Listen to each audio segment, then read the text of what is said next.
আসলে সেই ১৭০০ কোটি টাকার প্রকল্পটাকেই আমরা কেটে ছেটে এখন ৩১৭ কোটিতে এনেছি। আগের আমলে যে বাজেটটা ছিল সেখানে অনেক কম্পোনেন্ট ছিল, সেগুলোর অনেকটাই যে প্রয়োজন তা না, আবার সবটাই যে অপ্রয়োজন তা না।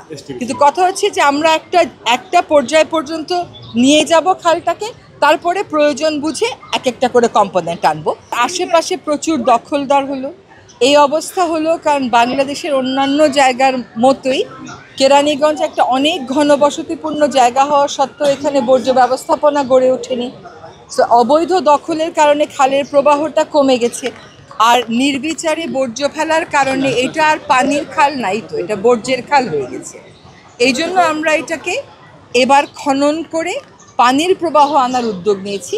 এবং আপনারা শুনেছেন আজকে প্রকল্প উপস্থাপনায় যে প্রথমে খালটাকে খনন করা হবে না, প্রথমে অবৈধ দখলটাকে উচ্ছেদ করে খালের পাড়টাকে আগে বাধাই করা হবে, তারপরে খননে যাবে।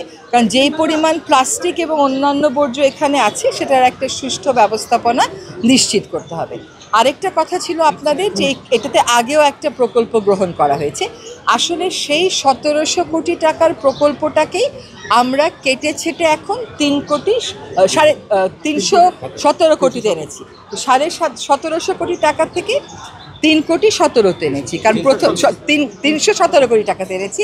তার মানে দেখেন কতটা খরচে আমরা কমিয়েছি। কিন্তু এখানে একটা কথা আছে, এখানে আমাদের কিন্তু সকলের পয়ঃবর্জ্য গিয়ে পড়তেছে, বর্জ্য ব্যবস্থাপনার কোনো বিধান নাই। তো সেইগুলো আমরা পর্যায়ক্রমে ছোট ছোট প্রকল্প আকারে এখানে বাস্তবায়ন করব। আপাতত কেবল খালকেন্দ্রিক খনন, খালের পার্ক করা, সবুজায়ন করা এবং বর্জ্যটা ব্যবস্থাপনা করা, এই কাজটা করা। Admission open at Uttara University. আগের আমলে যে বাজেটটা ছিল সেখানে অনেক কম্পোনেন্ট ছিল, সেগুলোর অনেকটাই যে প্রয়োজন তা না, আবার সবটাই যে অপ্রয়োজন তা না। কিন্তু কথা হচ্ছে যে আমরা একটা পর্যায় পর্যন্ত নিয়ে যাব খালটাকে, তারপরে প্রয়োজন বুঝে এক একটা করে কম্পোনেন্ট আনবো। ফলে ওইখানে ১৭০০ কোটি টাকার একটা প্রজেক্ট মনিটর করতে, ম্যানেজ করতেও কিন্তু কষ্ট হয়। আমরা ৩১৭ কোটি টাকা দিয়ে কাজটা শুরু করি, এরপরে যদি লাগে আমরা একটা একটা করে কম্পোনেন্ট আনবো।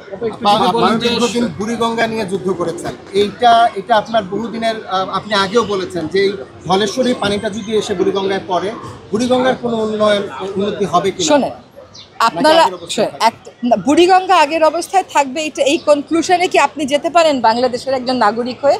বুড়িগঙ্গাকে অবশ্যই আমাদের বাঁচিয়ে তুলতে হবে। আমরা ১.৫ বছরে বুড়িগঙ্গাটাকে বাঁচিয়ে ফেলতে পারবো? এটা তো সম্ভব না, এটা তো বুঝতে হবে। কিন্তু আমরা যেটা করছি সেটা হচ্ছে যে আমরা একটা কর্মপরিকল্পনা করে ওটা চূড়ান্ত করেছি। এখন বুড়িগঙ্গাতে সমস্যাটা অন্যান্য নদীর সমস্যার চাইতে অনেক বেশি জটিল। সেজন্য কোন দাতা গোষ্ঠী যদি সাহায্য করে তাহলে নানান রকমের প্রযুক্তি ওখানে লাগবে, সেটা আমরা পাবো, আমরা সেই চেষ্টাটা করছি।